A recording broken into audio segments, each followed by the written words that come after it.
When you live in the country, there's always work to be done, always something that needs to be taken care of.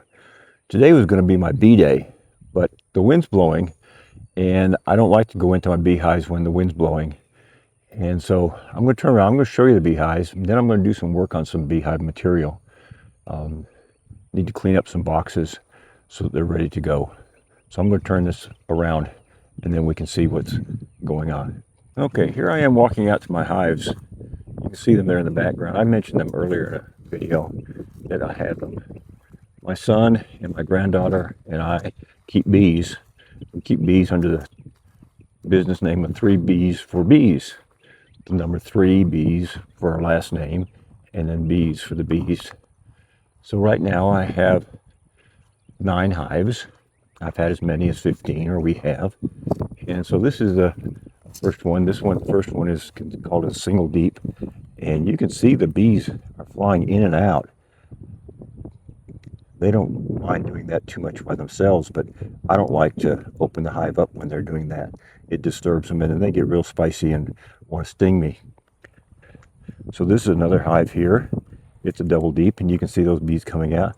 What they're doing is they're doing orientation flights. So they come out and make sure they know where their house is, where the sun is, so they can get back.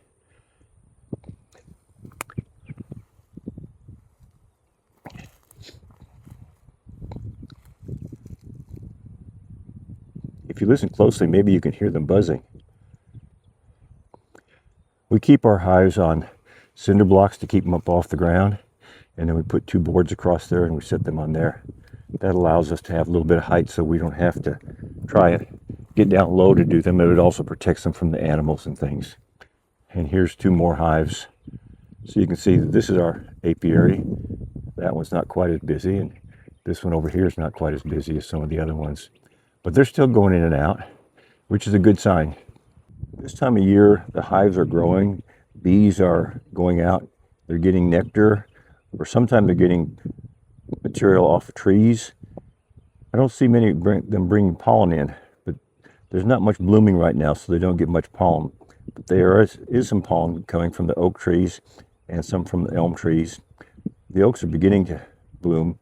We have another plant here called the Yopon holly that will produce a lot of nectar. I'll show you some Yopon holly later. One of the things that happens in the spring with bees is bees start to build up their population. And when they get a certain number of bees, and they decide it's time to reproduce.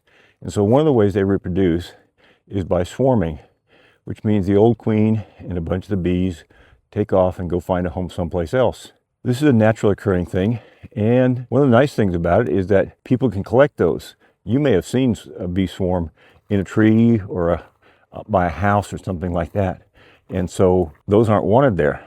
But fortunately, we can collect those swarms and have them. So I'm going to show you a swarm trap here that I use to try and catch some bees. This is a swarm trap. It's about 40 cubic liters. It's what bees like. And this morning when I was out here, there were bees going in and out of this metal disc.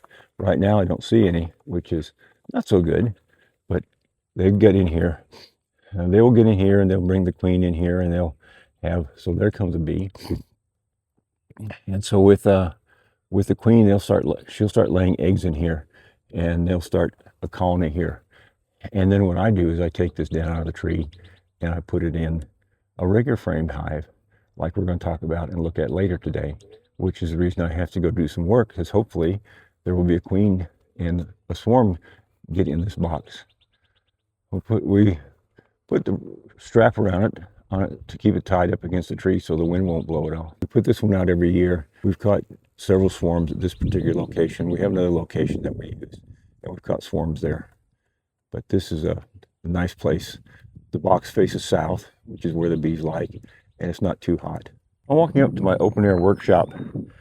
I store some things here. You can see my tractor here with a brush hog to mow the grass on it. You can see some other equipment. Over here we have the rounds from a big cedar tree we cut down. It had gotten rotten and died, and so we just cut it down. I've been saving them. I used to do, sometimes we'll still do some woodwork. Here's a trailer, and there's some bee equipment there. You can see some boxes stacked up behind there and part. So here's the major portion of my bee storage. We have big boxes and little boxes and various things. I'm going to change cameras here after a little bit and show you some other stuff that we do. I do have some various tools here.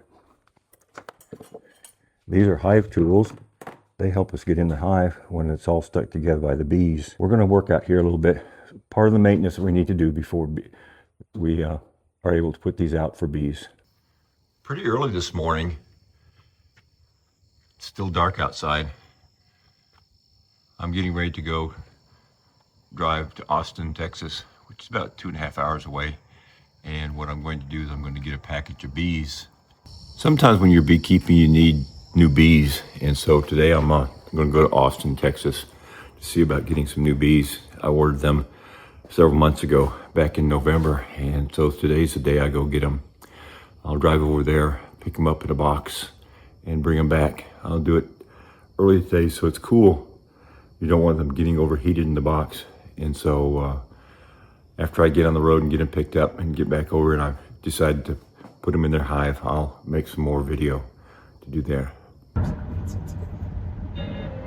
Marketplace Morning Report is supported by Schwab.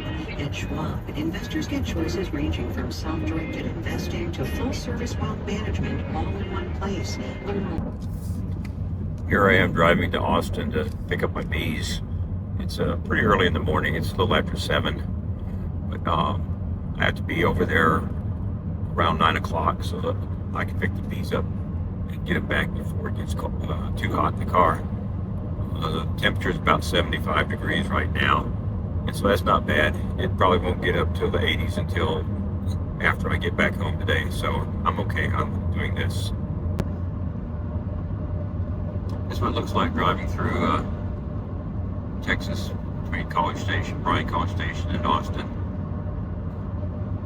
Light rolling hills, good dark soil for growing crops. Most of this now is pasture land rather than cropland, though there's still some places growing corn.